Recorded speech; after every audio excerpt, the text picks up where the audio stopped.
రోజు ఒక గురువుగారితో మనం వారి యొక్క అనుభవ జ్ఞానాన్ని సారాంశాన్ని మనం గ్రహించుకుంటున్నాం. అట్లాగే మనకి ఈరోజు మన ముందుకు వచ్చారు హరే రామ శర్మ గారు. వారిని కూడా మనం తప్పటి ద్వారా స్వాగతిద్దాం. ఒకసారి హరే రామ శర్మ గారికి స్వాగతం పలుకుతున్నాం సార్. హరే రామ శర్మ గారు విమలానంద ఆధ్యాత్మిక పరిశోధన సంస్థ అనేటటువంటి దాన్ని ఒక సంస్థని ఇక్కడ స్టార్ట్ చేసి దానిని ఒక రీసెర్చ్ వర్క్ తోటి ఆయన తెలుసుకున్నటువంటి జ్ఞానాన్ని చక్కగా అందరికీ పంచాలనే ఉద్దేశంతోనే మరి కాశీలో సెటిల్ అయ్యారు ఇప్పుడు. అయితే వాస్తవంగా చెప్పాలనంటే హరేరామ్ శర్మ గారు విజయవాడలోనే ఉండేవాళ్ళు. వారి నేటివ్ ప్లేస్ విజయవాడ.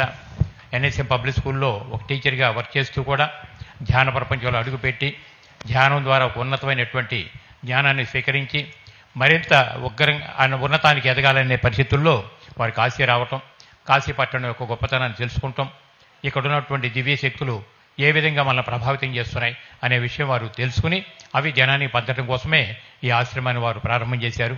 మరి మరొకసారి తప్పటి ద్వారా స్వాగతం పలుకుతూ వారి ఇచ్చేటటువంటి జ్ఞానాన్ని కూడా మనం చక్కగా స్వీకరిద్దాం.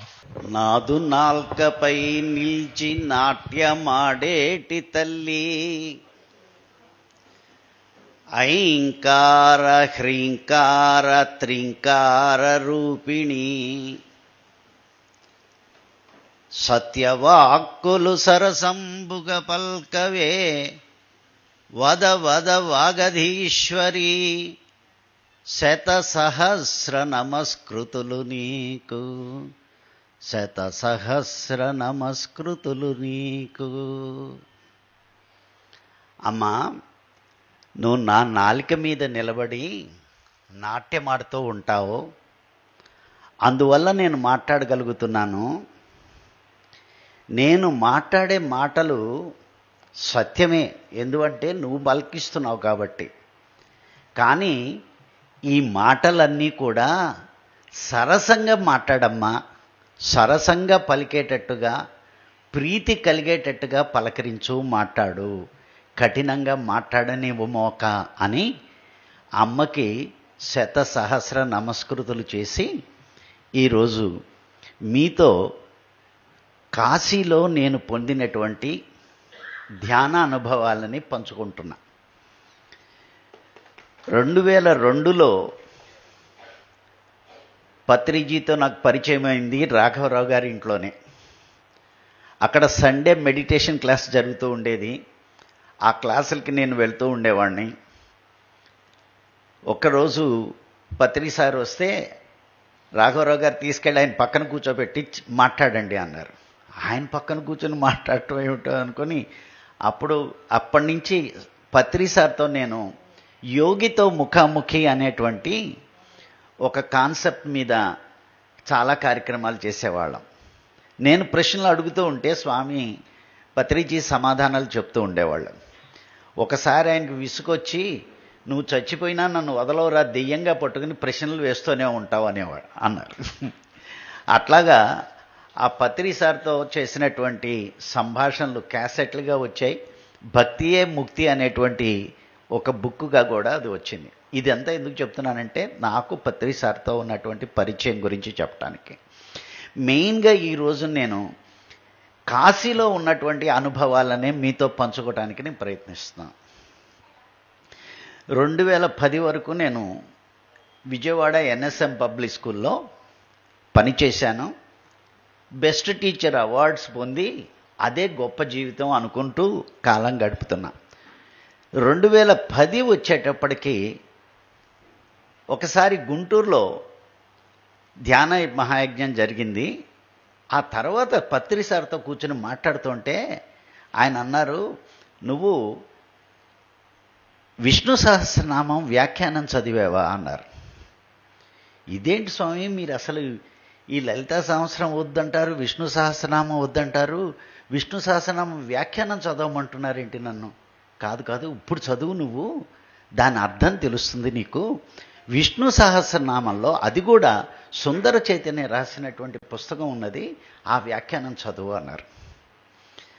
ఆ వ్యాఖ్యానం చాలా సిన్సియర్గా చదివాను నేను, అసలు అందులో ఏమున్నది అని. విష్ణు సహస్రనామంలో ఒక్క దేవుడి పేరు ఉండలేదు.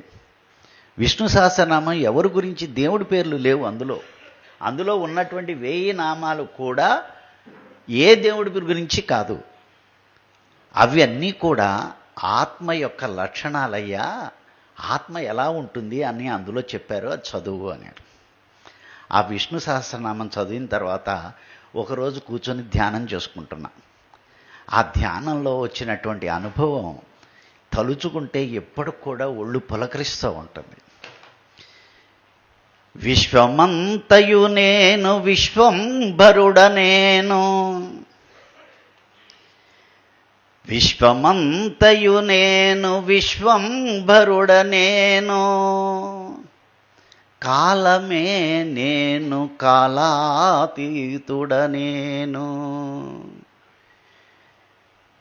నాది అన్నది లేదు నాది కానిది లేదు, నాది అన్నది లేదు నాది కానిది లేదు, విశ్వమంతయు నేను విశ్వంభరుడనేను, విశ్వమంతయు నేను విశ్వంభరుడనేను. ఈ ధ్యాస బుర్రలోకి ధ్యానంలోకి బాగా పాకింది. ఈ విశ్వంలో నాది కానిది ఏది ఉన్నది, నాదేది ఉన్నది, నాదేది కాదు, నాది కానిది కాదు అంటున్నటువంటి భావం విపరీతంగా పలికింది. ఇలా ధ్యానంలో కూర్చుంటే స్కూల్కి టైం అయిపోతోంది, నా భార్య వచ్చి తలుపు తట్టింది, టైం అయిందిలే వచ్చిరా అని. కిందకు వచ్చి ఎలా భోజనం చేశానో ఏమో తెలీదు, ఆ స్కూటర్ మీద కూర్చొని పోతుంటే ఇదే బుర్రలో పాగుతోంది, విశ్వమంతయు నేను విశ్వంభరుడా నేను, విశ్వాన్ని భరిస్తున్నది నేనే, విశ్వాన్ని నేనే కదా అనేటువంటి ధ్యాసతో స్కూటర్ డ్రైవ్ చేసుకుంటూ పోతున్నా. నాకేం తెలియటం లేదు, ఆ ట్రాఫిక్లో వెళ్ళిపోతున్నా. స్కూలు గేటు దగ్గరికి వెళ్ళేటప్పటికీ స్పృహ వచ్చింది, కళ్ళమ్మటి నీళ్లు కారిపోతున్నాయి, ఏడుచుకుంటూనే డ్రైవ్ చేశాను గౌను అనుకుంటూ క్లాస్కి వెళ్ళాను. ఆ రోజు క్లాస్ ఎలా చెప్పానో ఏమో తెలీదు, కానీ ఇది మనసులో బాగా పాతుకుపోయింది. విశ్వంభరుడా నేను విశ్వమే నేను. అప్పటిదాకా క్లాసుల్లో స్ట్రక్చర్ ఆఫ్ యాటమ్ గురించి పాటలు పాడుతూ చెప్పినటువంటి నాకు నేను చెప్పేవన్నీ అబద్ధాలే కదా అనిపించింది. ఎలక్ట్రాన్ గురించి చెప్తున్నాను, ప్రోటాన్ గురించి చెప్తున్నాను, మ్యాథ్స్ చెప్తున్నాను, ఇవన్నీ అబద్ధాలే కదా, ఇది కాదు కదా అనేటువంటి తపన పెరిగిపోయి 2010 చివరికి వచ్చేప్పటికీ వాలంటీర్ రిటైర్మెంట్ తీసుకొని తర్వాత ఒక స్కూల్లో ప్రిన్సిపాల్గా పనిచేసి ఇది కాదు అనుకుంటూ దీని గురించి ఏదో తపన చెయ్యాలి అన్నటువంటి ధ్యాసతో 2012 మొదటిసారి కాశీ వచ్చా. కాశీ వచ్చి చూసి, కాశీ పట్టణం చూసి ఇరుకు రోడ్లలో చాలా ఇరుకు రోడ్లు గలీజ్గా ఉండేది, బాగా గలీజ్గా ఉండేది. చూసి జన్మలో కాశీ రాకూడదు అనుకున్నా. అట్లాంటిది ఆ శివయ్య తీసుకొచ్చి కాశీలో పడేశాడు. నా జీవితం ఇక్కడే అయిపోయింది. ఇప్పుడు ఇక్కడ అనుభవాలు మీకు చెప్తాను. కాశీ క్షేత్రంలో చేసినటువంటి ఏ చిన్న ప్రయోగమైనా, ఏ చిన్న సాధనైనా చాలా చక్కని రిజల్ట్ ఇస్తుంది. కాశీలో మీరు చూసేటువంటి సాధువులని, బిచ్చగాళ్ళని తక్కువ చేసి చూడకండి. వాళ్ళు కావాలని కాశీలో ఆ విధంగా బిచ్చగాళ్ళగా జీవిస్తున్నారు. నేను ఇలా జీవిస్తున్నటువంటి మహాయోగుల్ని చాలామందిని ఇక్కడ నేను చూశా. వాళ్ళతో నేను పరిచయం పెంచుకొని వాళ్ళతో మాట్లాడటానికి ప్రయత్నం చేశా. ఒక రోజున అస్సిఘాట్లో సాయంత్రం పూట డిసెంబర్ నెలలో బాగా చలిగా ఉన్నది. ఆ చలిగా ఉన్నటువంటి సమయంలో పిల్లలతో, నాతో ఉన్నటువంటి స్టూడెంట్స్తో కలిసి కాశీ ఊరికే ఆ ఘాట్లో తిరుగుతానికి వెళ్ళా. వెళితే అక్కడ ఒక అతను చలికి బాగా వణికిపోతున్నాడు. బిచ్చగాడు పక్కన పడుకొని వణికిపోతున్నాడు. నా మీద ఇలాగ శాలువా ఉంటే శాలువా తీసి, బాబా ఈ దుప్పటి మీకు కప్పనా అన్న. ఒకసారి ఇలా చూసి మళ్ళీ పడుకొని దూకుతున్నాడు. నేను ఇంకా కొంచెం ఆ దుప్పటి తీసి కప్పటానికి ప్రయత్నం చేసి, బాబా దుప్పటి కప్పుకో, ఈ శాలువా కప్పుకో అంటే ఒక్కసారి కళ్ళు చేసి, బాహర్ వాలేకో దుప్పటా దేతా హై, అందర్ వాలాకో క్యా దే సక్తా హై అన్నాడు. బయట వాడికి దుప్పటి కప్పుతున్నావు, లోపల వాడికి నువ్వేం ఇస్తావు అన్నాడు. వారు నాయనో, ఇదేమిటి ఒక బిచ్చగాడు ఇంత జ్ఞానంగా మాట్లాడుతున్నాడు. ఈయన బిచ్చగాడు కాదు, ఒక యోగి ఈ రూపంలో ఇక్కడ ఉన్నాడు అనుకొని ఆయనకి నమస్కారం చేసి, అయ్యా మీకు నేనేమి ఇవ్వగలను అని నమస్కారం చేసుకొని అక్కడి నుంచి వెళ్ళిపోయాం. ఇంకో కొంచెం దూరం వెళ్ళేటప్పటికీ ఒక సాధువు కనబడుతున్నాడు. ఆ సాధువు నన్ను చూసి నవ్వుతున్నారు. నవ్వుతుంటే నేను కూడా స్మైల్ చేసి ఊరుకున్నా. చూస్తే ఆయన ఆగి భోజపురిలో మాట్లాడుతున్నాడు. పక్కనున్న పిల్లలకి ఇక్కడ భోజపురి హిందీ కాదు వీళ్ళు మాట్లాడేది, భోజపురి కలిపి మాట్లాడతారన్నమాట. మన హనుమాన్ చాలీసా ఉన్న లాంగ్వేజ్ అది. దాంట్లో మాట్లాడుతున్నాడు ఆయన. ఏం నన్ను గుర్తుపట్టలేదా అన్నాడు. గుర్తుపట్టలేదు స్వామి నేను. పిల్లాడు చెప్పాడు, ఆయన భోజపురిలో అడుగుతున్నాడు, గుర్తుపట్టలేదా అని అడుగుతున్నాడు. గుర్తుపట్టలేదు స్వామి. ఇన్నాళ్ళు మనం కలిసి ఉన్నాం, గుర్తుపట్టట్లేదా నువ్వు నన్ను అన్నాడు. ఎన్నాళ్ళు కలిసి ఉన్నాం, ఎన్ని సంవత్సరాలు మనం కలిసి ఉన్నాం, నువ్వు నన్ను గుర్తుపట్టట్లేదా అంటాడు. నేను పుట్టిన దగ్గర నుంచి ఎక్కడ ఏ హాస్టల్లోనూ లేను, ఎక్కడా లేను, మరి నేను ఎవరితో ఉన్నాను, ఇన్ని సంవత్సరాలు కలిసి ఉన్నానని అంటున్నాడు ఏమిటి అని. ఆయన ఇంకా కొంచెం దూరం వెళ్ళి, తర్వాత జ్ఞాపకం వస్తుందిలే, తర్వాత గుర్తుపడతావులే అని వెళ్ళిపోయాడు. ఏ జన్మలో ఆయనతో కలిసి ఉన్నానో ఏమో కానీ ఇప్పటికీ నాకు ఆయనతో కలిసి ఉన్నటువంటి ధ్యాస నాకు జ్ఞాపకం రావటల్లా. ఇలా కాశీలో ఉన్నటువంటి ప్రతి ఒక్క వ్యక్తి ఇక్కడ జీవిస్తున్నవాడు కావాలని అలా జీవిస్తున్నారు తప్ప లేని వాళ్ళు కాదు. ఇక్కడ కాశీలో ఉన్నటువంటి బిచ్చగాళ్ళని మీరు తోలనాడమోకండి. ఒకసారి విశ్వేశ్వర గుడి దగ్గరికి వెళితే ఒక అమ్మాయి వెనక వైట్ డ్రెస్ వేసుకున్నట్టు అమ్మాయి బిచ్చగాళ్ళు అనుకుని వెంటబడి డబ్బులు అడుగుతోంది. నేను గబగబా గుడికి వెళ్తున్న హడావిడిలో నేను పెద్ద పట్టించుకోకుండా వెళ్ళిపోతున్నా. అమ్మాయి వెనక నుంచి ఒకటి ఇలా వీపు మీద కొట్టింది. ఇలా వీపు మీద కొట్టి ఏదేదో అని. అలా వీపు మీద కొట్టేటప్పుడు మనకు కోపం వస్తుంది కదా, బిచ్చవాళ్ళు కొట్టేటప్పటికి. ఒక్కసారి ఇలా చూసి వెళ్ళిపోయాం ముందుకి. అంతే 2 అడుగులు వేసి ముందుకెళ్ళాను, తల తిరగటం మొదలెట్టింది, పడిపోయా. తల తిరిగిపోయింది, బాగా చక్కర వచ్చేసింది. జీవితంలో ఫస్ట్ టైం నాకు చక్కర అలా రావటం. ఆ చక్కర వచ్చేస్తే అసలు ఏం చేయాలో అలా అర్థం కాలేదు. నెమ్మదిగా అక్కడ మెట్లు ఉంటే మెట్ల మీద కూర్చొని ఆ పోలీస్ అతన్ని, బాబు కొంచెం టీ తెచ్చిపెట్టు అని అడిగితే ఆ పోలీస్ అతను టీ తెచ్చి, ఏం బాలేదా బాబా, ఎక్కడికన్నా ఫోన్ చేయనా ఏమిటి అని అడిగాడు. నాకు అసలు అర్థం కాల, ఏమైంది నాకు, అమ్మాయి కొట్టింది ఇలాగయింది, ఏమైంది. వాళ్ళు ఈ యోగులు గనక వాళ్ళకు ఉన్నటువంటి శక్తిని నెగిటివ్గా గనక వాడుకుంటే మనం తట్టుకోలేం. కాబట్టి ఇక్కడ ఉన్నటువంటి బిచ్చగాళ్లతోనూ సాధువులతోనూ జాగ్రత్త. వాళ్ళు మరి ఎందుకు ఆవిడ ఆ ఎక్స్పీరియన్స్ ఎందుకు ఇచ్చిందో మరి నాకు అర్థం కాల. ఆ ఎక్స్పీరియన్స్తో తర్వాత అక్కడి నుంచి ఆ పోలీస్ అతనే రిక్షా మాట్లాడితే నేను ఉన్నటువంటి బస్సుకి వెళ్ళాను. వెళ్ళి అక్కడ పడి సపరీలు చేసుకున్నాం. మళ్ళీ నాకేం దాని గురించి ఏం మందులు వాడింది లేదు. 1 గంటల తర్వాత మళ్ళీ రిలాక్స్ కాగలిగా. ఇట్లా అనేకమైనటువంటి చిన్న చిన్న అనుభవాలు ఇవి. చూడటానికి చాలా చిన్న అనుభవం, ఇందులో నుంచి మన చాలా గొప్ప సత్యం నేర్చుకోవచ్చు. అలాగే ఈ కాశీలోనే అనేకమైనటువంటి అనుభూతులు. మొదట వచ్చిన కొత్తల్లో ఇక్కడ కూర్చొని అస్సీఘాట్లోనే మా ఆశ్రమం ఇక్కడి నుంచి 1 కిలోమీటర్ దూరం, చాలా దగ్గరే ఇక్కడికి. అక్కడి నుంచి అస్సీఘాట్లో కూర్చొని ధ్యానం చేసుకుంటున్నాం.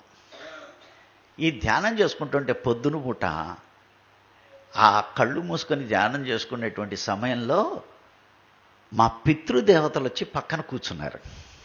అందులో మా నాన్నగారిని గుర్తుపెట్టా, మా అమ్మని గుర్తుపెట్టా, మా అన్నయ్యని గుర్తుపెట్టా. తత్మా వాళ్ళు బోళ్ళు మంది వెనకాల కూర్చుని ఉన్నారు. వీళ్ళందరూ ఎవరు అని అనుకుంటున్నాను ధ్యానంలో.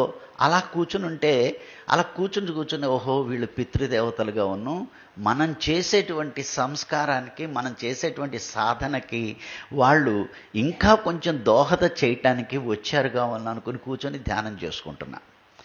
ఆ ధ్యానం కంటిన్యూ అవుతుంటే ఇంతలో ఇంకో ఆవిడొచ్చి పక్కన కూర్చున్నట్టుగా గమనించా.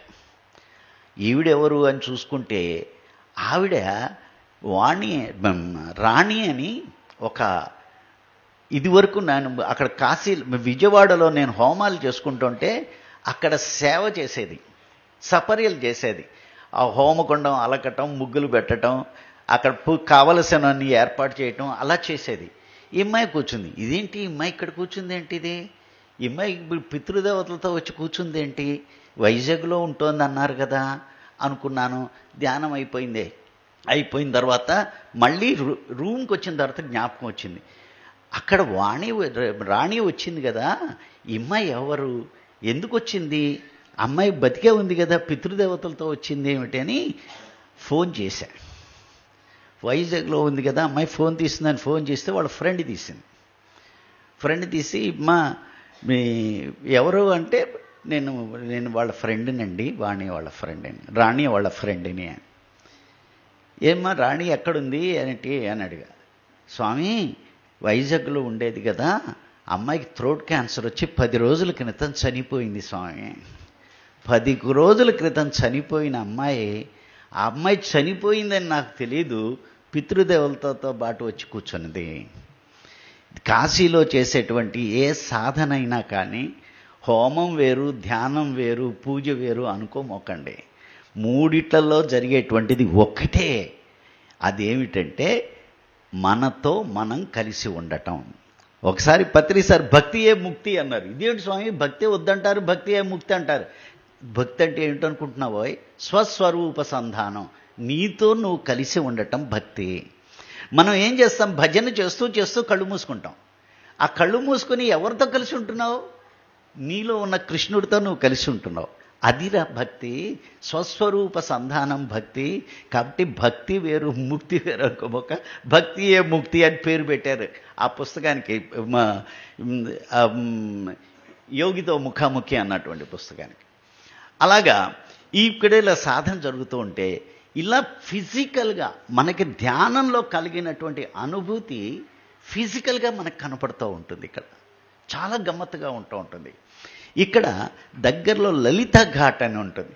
నేను అస్సి ఘాట్తో మొదలెట్టాను. ఒక్కొక్క ఘాటు గురించి అక్కడ ఉన్నటువంటి విశేషాలు చెప్పుకుంటూ వెళ్తున్నాను మీకు. ఈ అస్సి ఘాట్ కొంచెం దాటి వెళ్ళిన తర్వాత హరిశ్చంద్ర ఘాట్ ఉంటుంది.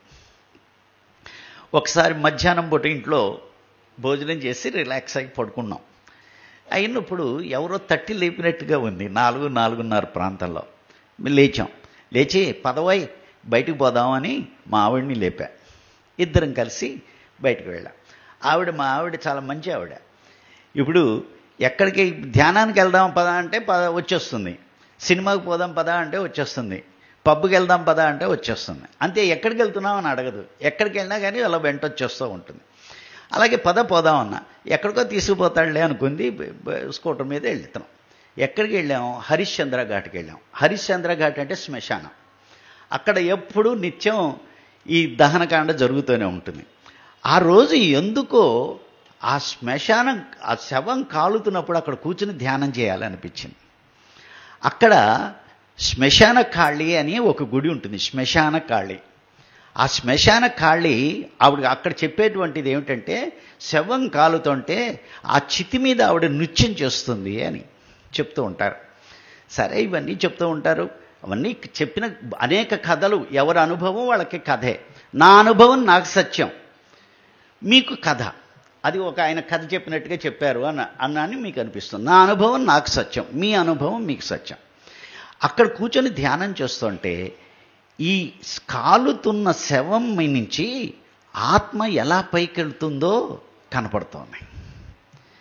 ఈ ఆత్మ ఎలాగ ఉన్నది మనకి చందమామ కథలో ఇది వరకు భేతాళుడు పైకి వెళ్తున్నట్టుగా బొమ్మ వేస్తారే, అలా కనపడుతున్నది. ఓహో, ఆత్మ ఇక్కడ వెళ్తున్నది, పైకి వెళ్తున్నది. కాళీ నృత్యం అన్నారేంటి, శ్మశానం దగ్గర కాళీ ఎందుకు నృత్యం చేస్తుంది అంటే, నా జీవుడు నా నుంచి దూరం అయిపోయినటువంటి వాడు మళ్ళీ తిరిగి నా దగ్గరికి చేస్తున్నాడని ఆనందంతో ఆ తల్లి నృత్యం చేస్తుంది ఆ బిడ్డని తీసుకోవటానికి. అది అక్కడ ధ్యానం చేస్తున్నప్పుడు పక్కన కూర్చున్నటువంటి స్టూడెంట్ ఫోటో తీశాడు. ఈ ఆత్మ మామూలు మొబైల్ కెమెరాలో ఫోటో దొరికింది. అది నా ల్యాప్టాప్లో ఉంది, మొబైల్లో లేదు, లేకపోతే ఇవాళ మీకు చూపించేవాడిని దాన్ని. అసలు ఆత్మ పైకి వెళ్తుందో హరిశ్చంద్ర ఘాట్లో కూర్చొని ధ్యానం చేయండి, మీకు కనపడుతుంది. ఆ కాలుతున్న శవం దగ్గర నుంచి జీవన్ దగ్గర నుంచి ఆత్మ ఎలా పైకి లేస్తుందో మీకు కనపడుతుంది. అది కాశీ అంటే. నేను ఈ మొదటి రోజు కనుక ఈ టాక్ చెప్పినట్టయితే మీరు చేసేటువంటి ఘాట్లలో తిరుగుతూ మీ అనుభవాలు వేరుగా ఉండేవి.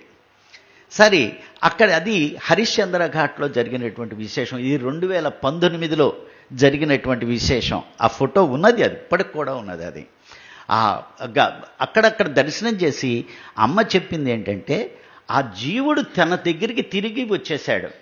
భగవంతుడి నుంచి వేరుపడ్డటువంటి మనం దెబ్బలాడి ఆయనతో నేను ఏదో సాధిస్తాను, ఇక్కడ ఏదో నేర్చుకుంటానని ఈ శరీరం తీసుకుని భూమి మీదకి వచ్చాము. నా బిడ్డడు మళ్ళీ నా దగ్గరికి వచ్చాడని ఆ తల్లి చేసేటువంటి ఆనంద నృత్యం కాళిక కరాళ నృత్యం అని ఈ మన కురుత్తాళం స్వామివారు ఆయన రాసుకున్నారు కూడా. అది ధ్యానంలో దర్శనం చేసినటువంటి విశేషం. అక్కడి నుంచి ఇంకా కొంచెం అవతలకు వెళ్తే ఉంటుంది లలితా ఘాట్. లలితా ఘాట్, ఈ లలితా ఘాట్కు మటుకు మీరు తప్పనిసరిగా వెళ్ళాలి. రేపు ఫ్రీ టైం ఉందన్నారు మీకు. కొంచెం మీకు ఫ్రీ టైంలో ఆ లలితా ఘాట్కి తప్పక వెళ్ళి 10 నిమిషాలన్నా అక్కడ ధ్యానం చేయండి. అక్కడ మీరు పొందేటువంటి అనుభూతి చాలా గొప్పగా ఉంటుంది. ఆ లలితా ఘాట్ విశేషం ఏంటంటే, భాస్కరాచార్యులు అనేటువంటి ఒక ఆయన లలితా సహస్రనామానికి వ్యాఖ్యానం రాశారు.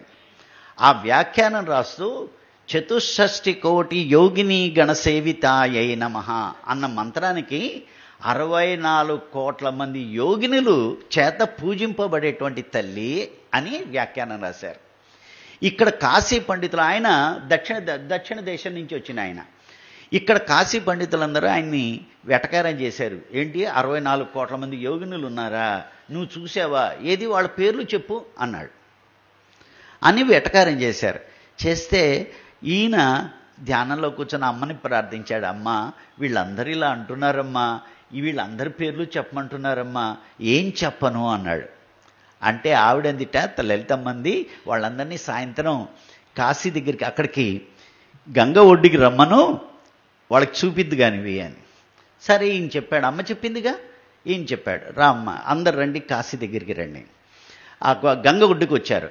ఆ గంగ ఒడ్డున కూర్చున్న తర్వాత ఈయన ధ్యానంలో కూర్చుని 1,000 కోటి యోగిని గణసేవితాయై నమః అంటూ అమ్మని పిలవటం మొదలెట్టారు. పిలిస్తే అంతలో ఈ 64 కోట్ల మంది యోగినులు కూడా వాళ్ళ గోత్రాలు నామాలు చెప్తూ ఒక్కసారి పలకటం మొదలెట్టారట. ఎంత సౌండ్ వస్తుంది అది!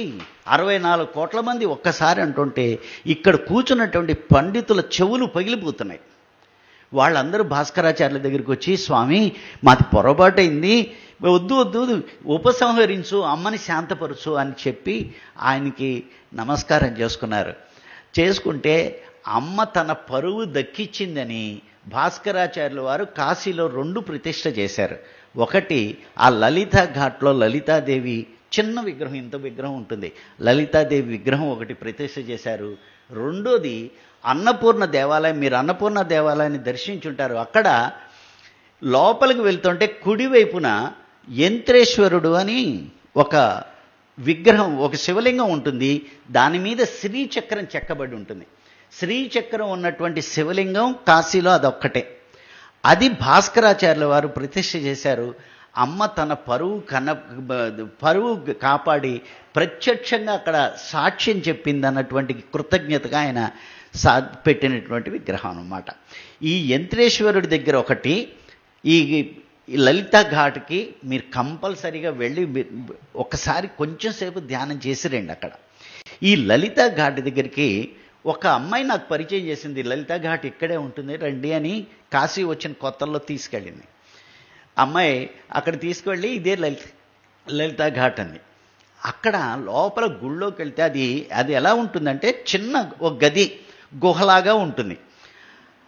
ఆ లోపలికి వెళ్ళి కొద్దిసేపు ధ్యానం చేసుకుందామని వెళితే ఆ వాకిట్లో ఒక సాధువు కంట్రోల్లో ఉంది ఆ గుడి. దానికి తాళం వేసేసి ఆ సాధువు కాలు మీద కాలేసుకుని వాకిట్లో ఇలా పడుకుని ఉన్నాడు.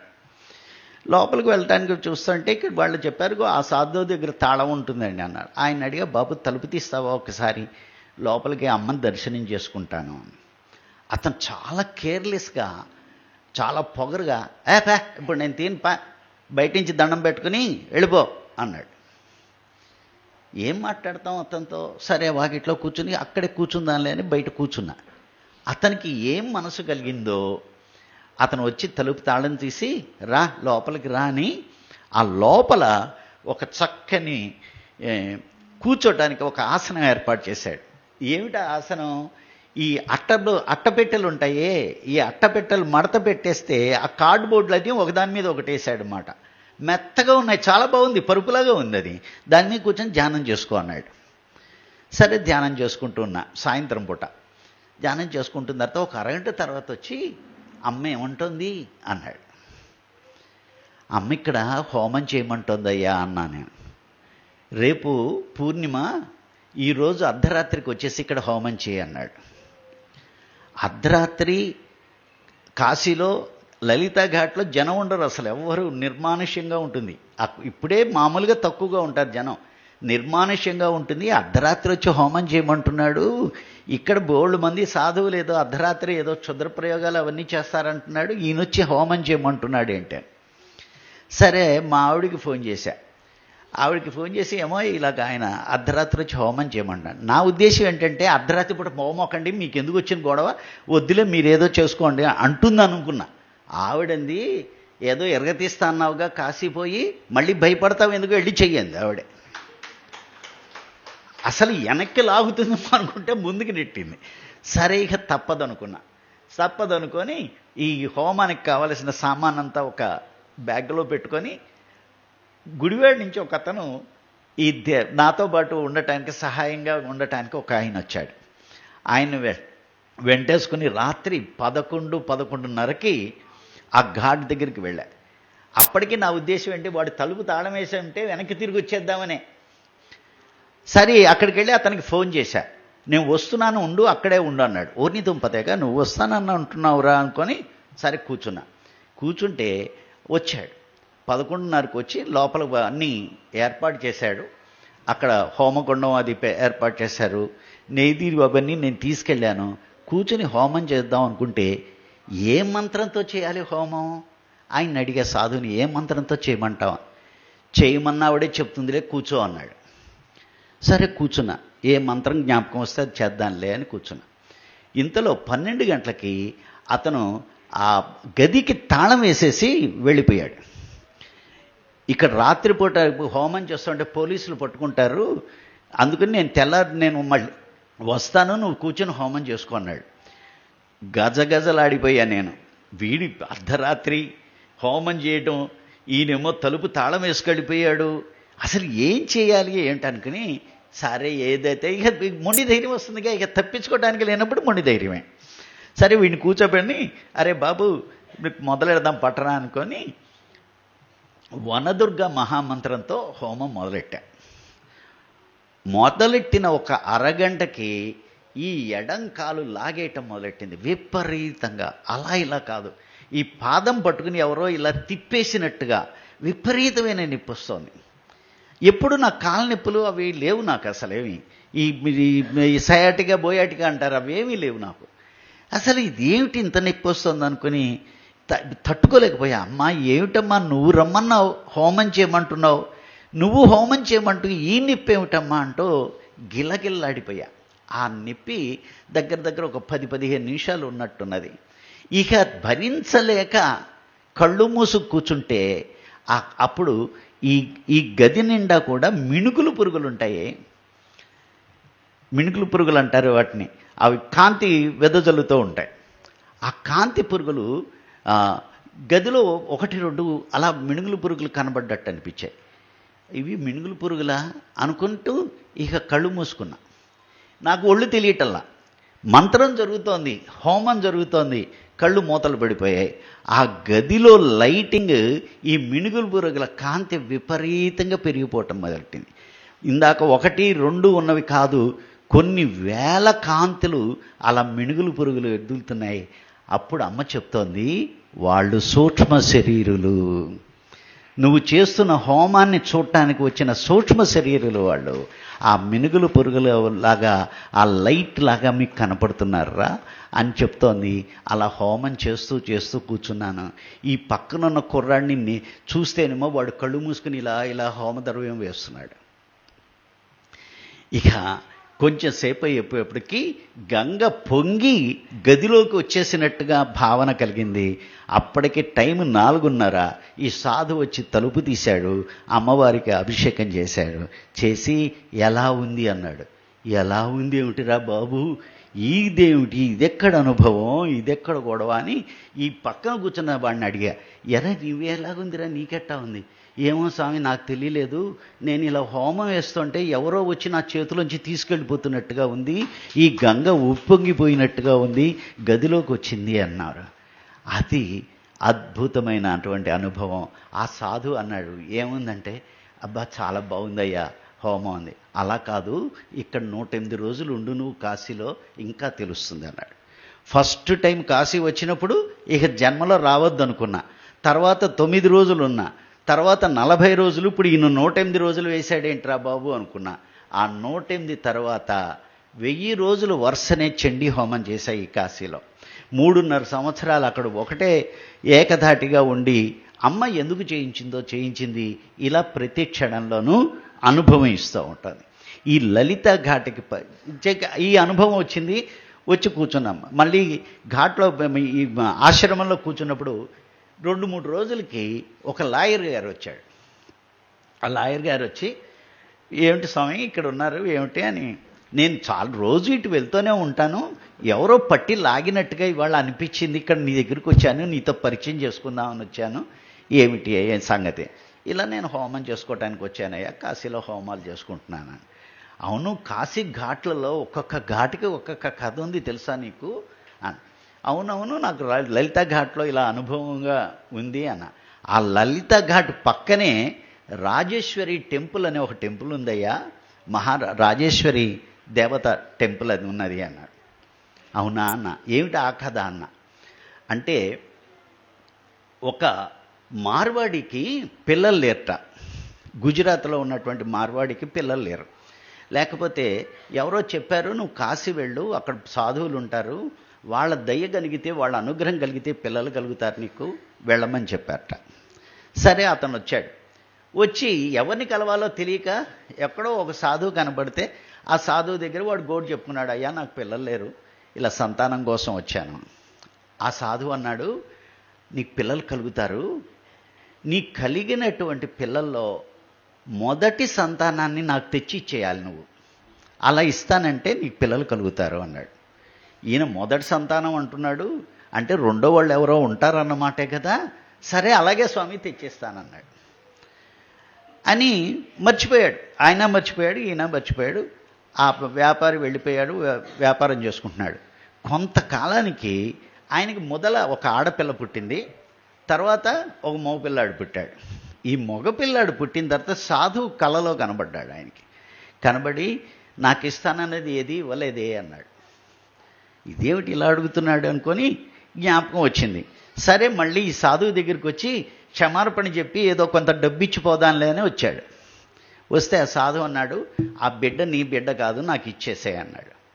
నువ్వు సాధువి, ఆడపిల్ల, ఈ పిల్లని నీకు ఎలా ఇవ్వను, నీకెందుకు నీకు ఇవ్వాలి అంటే, అలా కాదు నాకు ఇచ్చేసాయి, నాకు దత్తత ఇచ్చినట్టుగా నాకు ఇచ్చేసాయి నువ్వు అన్నాడు. సరే ఈయన ఏమీ చేయలేక ఆ పిల్లకి ఇవ్వవలసిన ఆస్తి కూడా దత్తత పత్రంలో రాసి ఈ సాధువుకి దత్తత ఇచ్చేశాడు. ఇచ్చిన తర్వాత ఈ పాప దగ్గర, ఈయన దగ్గర ఉన్నది. ఆయన ఒకరోజు ఈ సాధువు పాపని ఆ పైన పద్మకూపం అనే ఒకటి ఉంటుంది, అందులో పద్మాలు ఉన్నటువంటి ఒక బావి లాంటిది అన్నమాట. ఈ లలిత ఘాటికి పక్కన ఉండేటువంటిది. ఆ మెట్ల మీకు ఆ పిల్లని మెట్లపై నుంచి పైకి వెళ్ళిపో నువ్వు అన్నాడు. ఆ పిల్ల పైకి వెళ్ళిపోతోంది. ఈయన పద్మకూపంలో ఉన్నటువంటి నీళ్లు తీసుకొని ఆ పిల్ల మీద వెనక నుంచి జల్లాడు. జల్లితే ఒక శిలలాగా అయిపోయింది ఆ పిల్ల, ఒక పాలరాతి విగ్రహంలాగా అయిపోయింది. ఆ విగ్రహాన్ని తీసుకెళ్ళి పైన ప్రతిష్ఠించాడయ్యా, ఇప్పుడు నువ్వు గనక అక్కడికి వెళ్ళి చూస్తే ఆ రాజరాజేశ్వరి 8 ఏళ్ల పిల్లలాగా ఉంటుంది, అది అక్కడ విగ్రహం అన్నాడు. ఓహో, ఇంత విశేషం ఉన్నదే అనుకొని, సరే అక్కడికి వెళ్ళి ధ్యానం చేయి, నీకు తెలుస్తుంది. సరే మా ఆవిడ కూడా వేసుకొని అక్కడికి ధ్యానానికి వెళ్ళాం. ఆ ఆ రాజేశ్వరి టెంపుల్లో. ఆ టెంపుల్లో కూర్చోగానే ఈవిడికేమో ఆ వైబ్రేషన్స్ తట్టుకోలేకపోయింది. గందరగోళం అయిపోయింది. శరీరం బిగిసిపోయి చాలా హడావిడైంది. నేను ధ్యానంలో కూర్చున్నా. ఈ ధ్యానంలో కూర్చున్నప్పుడు ఒక చంటి పిల్ల వచ్చి ఒళ్ళో కూర్చున్నట్టుగా నాకు అనిపించింది. ఓహో, ఈ సాధువు చెప్పినాడు కదా చిన్నపిల్ల ఉంటుంది అన్నాడు, ఆ చిన్నపిల్ల వచ్చి ఒళ్ళో కూర్చుందిగా అనుకున్నాను. నేను అలా ధ్యానం చేసుకుంటున్నా. ధ్యానం అయిపోయి ఈవిడ గందరగోళం చేస్తుంటే పక్కన వాళ్ళందరూ కూడా ఆవిడ్ని స్వస్థపరచడానికి ప్రయత్నం చేస్తున్నారు. అప్పుడు కళ్ళు తెరిచి చూస్తే నిజంగా నా ఒళ్ళో ఒక 3 ఏళ్ల పిల్ల కూర్చుని నా గడ్డంతో ఆడుకుంటోంది. నిజంగా కూర్చుంది పిల్ల, 3 ఏళ్ల పిల్ల. ఎవరు వాళ్ళ తాతగారు అనుకున్నదో ఎవరో మరి అక్కడికి వచ్చిన గుళ్ళోకి వచ్చిన పిల్ల, ఆ 3 ఏళ్ల పిల్ల కూర్చొని గడ్డం దూవుతూ ఆడుకుంటోంది. ఆ పిల్లని చంకనేసుకొని పక్కకు వచ్చి వాళ్ళకి అప్పచెప్పాను. ఇదేమిటిది, నేను ధ్యానంలో చూసినట్టు పిల్ల కూర్చున్నట్టుంటే ఇక్కడ ఒళ్ళో కూర్చుని ఉందేంటి అనుకుంటున్నాను. విజయవాడ వెళ్ళి లలితా సహస్రనామం గురించి ఉపన్యాసం చెప్తున్నా. అక్కడ ఉపన్యాసం చెప్తుంటే పక్కన నా ఫ్రెండ్ ఒక ఆయన రాంబాబు అని ఆర్టిస్ట్, అతను ఆ ఆర్టిస్ట్ ఒక బొమ్మ వేశాడు. ఆ బొమ్మ ఎలా వచ్చింది, నా ఒళ్ళో అమ్మవారు కూర్చున్నట్టుగా ఆ బొమ్మ గీసి తీసుకొచ్చి నాకు ఇచ్చాడు. అట్టెట్టెట్టెట్టే ధ్యానంలో చూసినటువంటి పిల్ల ఫిజికల్గా కూర్చోవటం ఏంటి, ఆ ఫిజికల్గా కూర్చున్న పిల్ల ఇతనికి కనబడి ఆ బొమ్మ రావటం ఏమిటి అని ఆశ్చర్యపడిపోవటం తప్ప, ధ్యానానుభవాలకి ఆశ్చర్యపడటం తప్ప దానికి ఇలా ఎందుకు ఏమిటి అన్నది ప్రశ్న లేదు. నీకు అనుభవం కలిగింది, అనుభవంలో అనేకం కలుగుతూ ఉంటాయి. శివయ్య నేను విశ్వనాథ మందిరానికి వెళ్ళినప్పుడు అందరూ స్పర్శ దర్శనానికి హడావుడి పడుతూ ఉంటారు. నా కాన్సెప్ట్ ఏంటంటే ముట్టుకోకూడదు అని. ఆ విగ్రహాన్ని మనం ముట్టుకోకూడదు. మీరు చూసినట్టయితే కాశీలో విశ్వనాథ విగ్రహం పగిలి ఉంటుంది. అయినా మీరు స్పర్శ దర్శనానికి వెళ్ళినప్పుడు ముట్టుకుంటే మనకు ఆ పగులు కనబడుతుంది. అది ఎందువల్ల జరుగుతుంది? మనం సామాన్యులమా, ఎట్టాంటి పాపాలు చేసిన వాళ్ళం. మనం ఎప్పుడైతే పోయి ఆ స్పర్శ దర్శనంలో ఆయన ముట్టుకుంటాడో ఆ విగ్రహం తీసుకోవాలిగా. ఆ లింగం శక్తి తీసుకొని అదిగో అలా బీటలు వారుతూ ఉంటాయి. అందువల్ల మనం పెద్దవాళ్ళ దగ్గరికి వెళ్ళినప్పుడు, స్వామీజీలకు వెళ్ళినప్పుడు ముట్టుకొనిస్తారు. వాళ్ళు స్వామీజీలు మనల్ని ముట్టుకొనివ్వరు కదా, దూరంగా నుంచి ఉంటారు. పత్రిసారు ఒక్కళ్ళే మనల్ని ముట్టుకొనిస్తారు. మన కర్మలనే ఆయన మీద వేసుకొని నానా అవస్థ పడ్డారు. ఇప్పుడు ఒళ్ళు నొప్పులు, ఎంత నొప్పులు వచ్చేవి ఆయనకి, కాళ్ళు నొప్పులు విపరీతంగా వచ్చేవి. ఎలా వచ్చాయి? మన కర్మలన్నీ ఆయన మీద వేసుకోవటం వల్ల. అందువల్ల నేను ముట్టుకోకూడదు అన్నది కాన్సెప్ట్ నాది. నేను అక్కడ ఆ ప్రాంగణంలో కూర్చొని ధ్యానం చేయండి మీరు. ఇక్కడ ఈ ఈశాన్యంలో కూర్చుని మనం ధ్యానం చేసుకున్నట్టే చక్కని అనుభవాలు వస్తుంటాయి. ఒకసారి మీద ఈగలు పడుతున్నాయి. ఆ ఈగలు వాలిపోతుంటే ధ్యానం కుదరటల్లా, డిస్టర్బ్ అవుతున్నప్పుడు ఏంటి శివయ్య ఇది ఇలాగెంత అసలు కుదరటం లేదు అనుకున్నప్పుడు ఆయన ఒక్క మాట చెప్తున్నాడు. ఆ ఈగ నిన్నేమన్నా చేస్తోందా? అదేమన్నా కుడుతోందా? నిన్ను నొప్పి కలిగిస్తోందా? లేదు కదా, మీద పాకుతోంది. నీకేమైంది అన్న ప్రశ్న ఎప్పుడైతే వస్తుందో ఏం కాలేదుగా. ఆయన ఏం చెప్తారంటే, ఆ ఈగ పాకుతున్నప్పుడు ఆ స్పర్శని గమనించు. అది నా గిట్టని స్పర్శ అనుకుంటే డిస్టర్బ్ అవుతావు. ఇది స్పర్శ, శివయ్య స్పర్శ అనుకో, ఎంత బాగుంది, హాయిగా కూర్చుంటావు, చక్కగా కూర్చుంటావు. అందుకని ఇప్పుడు ఈగలు వాలినా, దోమలు వాలినా నా ధ్యానానికి డిస్టర్బెన్స్ ఉండదు. ఇంకొక అనుభవం చెప్పేసి ఆపుతా. ఈ పెద్ద లైన్లో శివుడి గర్భగుళ్ళోకి వెళ్ళబోతున్నాం. గంటలు మోగుతుంటాయి, టంగ్ టంగ్ అని గంటలు మోగుతుంటాయి. ధ్యానం చేసేప్పుడు గంట కూడా మనకు చాలా పెద్దగా వినపడుతుంది.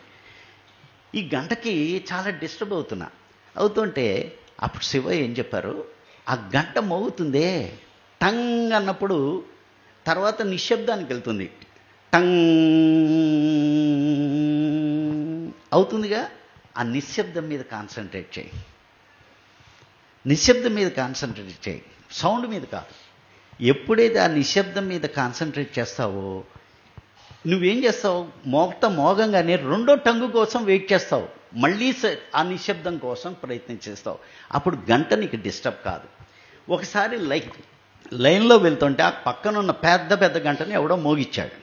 వెంటనే ఇది నాకు జ్ఞాపకం వచ్చింది. ఆ నిశ్శబ్దం మీద కాన్సన్ట్రేట్ చేస్తున్నా లైన్లో నిలబడి. ఆ కాన్సన్ట్రేట్ చేస్తున్న సమయంలో సూక్ష్మ శరీరం బయటికి వెళ్ళిపోయింది. నాకు ఒళ్ళు తెలియక అక్కడికి అలాగే ఉండిపోతే ఎంతసేపు అయిందో నాకు తెలీదు. వెనక్కి నుంచి లైన్లో ఎవరో ఒక అతను గురుజీ జరగండి అంటూ ఒక మీద ఒక తోపు తోశాడు. తోసేటప్పటికీ మళ్ళీ ప్రపంచంలోకి వచ్చాను కానీ ఎక్కడున్నాను ఏం చేస్తున్నానో నాకు తెలియలా. ఎందుకంటే సూక్ష్మ శరీరం కరెక్ట్గా ప్లేస్లో పడకుండా అది డిస్టర్బ్ అయిపోయింది. అప్పుడు ఆ సమయంలో శివయ్య చెప్పింది ఏంటంటే, ఇది బయటికి పోతే మరణం, తిరిగి వస్తే జీవనం, ఏది కావాలో కోరుకో అన్నాడు. మళ్ళీ ఆ సూక్ష్మ శరీరం ఎదురుగా మళ్ళీ లోపలికి వచ్చింది. జీవించాను, మీతో మాట్లాడుతున్నా. మరణం అంటే ఏమిటో ఎక్స్పీరియన్స్ చేసి చూపించారు శివయ్య. పిఎంసి వాళ్ళు పుణ్యక్షేత్రాల్లో ఈ కార్యక్రమం పెట్టడం చాలా చాలా బాగుంది. ముఖ్యంగా వారణాసి క్షేత్రం నుంచి మొదలుపెట్టారు. తర్వాత ఈ వారణాసి వచ్చిన వాళ్ళందరూ కూడా రామేశ్వరంలో కూడా ఇంకో క్లాస్ జరిపినట్టయితే వీళ్ళకి సంపూర్ణ యాత్రా ఫలితం కూడా ఉంటుంది. పిఎంసి తరఫున రామేశ్వరంలో కూడా ఇలా కార్యక్రమం ఒకటి జరిగితే బాగుంటుందని నా ఉద్దేశం. ఇలాగే ధ్యాన అనుభవాల్ని పొందవలసినటువంటి ప్రదేశాలు భారతదేశంలో చాలా ఉన్నాయి. హరిద్వార్, రిషికేశ్ అటువంటి ప్రదేశాలు, అలాగే దక్షిణ భారతదేశంలో ఉన్నటువంటి కంచి క్షేత్రం, ఈ క్షేత్రాలన్నింటిలో కూడా పిఎంసి ఇలాంటి కార్యక్రమాలు ఇంకా కొన్ని ఈవెంట్స్ జరపాలని నేను ఆశిస్తున్నాను. ఆ ఈవెంట్ జరిగిన ప్రతిసారి కూడా నేను అక్కడికి పాల్గొవాలని ఆశిస్తున్నా. శ్రీరామ జయ రామ జయ జయ రామ. రైట్ మాస్టర్స్, అనుభవ పరంపర కదా, అది గురువుగారు చెప్పినట్టుగా అదొక నదీ ప్రవాహంలో పోతూనే ఉంటుంది. ఎన్ని అనుభవాలు కావాలంటే అన్ని అనుభవాలు. అయితే ఇక్కడ ఏమిటంటే కంపారిజన్స్ పనికిరావు. ఎక్కడ ఒకళ్ళ నాలెడ్జ్ ఇంకోళ్ళు కంపారిజన్స్ పనికిరావు. పర్పస్ ఆఫ్ లైఫ్ అనేటటువంటిది ఈ భూప్రపంచం మీద ఎవరి పర్పస్ వాళ్ళకు ఉంటుంది. అందువల్ల జ్ఞానంలో మనం నిమగ్నమైనప్పుడు, మనలోకి మన ప్రయాణం సాగినప్పుడు మన పర్పస్ ఏంటో మనకు తెలియబడుతుంది. అప్పుడు మన పాత్ర మనం పోషించడానికి వీలవుతాయి. బట్ ఎనీహ్యావ్, విజయవాడలో పుట్టి విజయవాడలో పెరిగి వృత్తిపరంగా టీచర్గా ఉన్నప్పటికీ కూడా కాశీ యొక్క గొప్పతనం తెలుసుకుని, మరి కాశీపట్టణం యొక్క విశిష్టత ఆయన అర్థమైన తర్వాత ఇక్కడికి వచ్చేసి మరి చక్కని ఆశ్రమాన్ని నిర్మాణం చేసి వారు ఎదుగుతూ వారి సమాజంలో మిగతా వాళ్ళందరికీ కూడా ఆ జ్ఞానాన్ని పంచుతున్నటువంటి హరిరామ్ శర్మ గారికి మరొకసారి హృదయపూర్వక ధన్యవాదాలు తెలియజేద్దాం. అందరూ తప్పడం ద్వారా గట్టిగా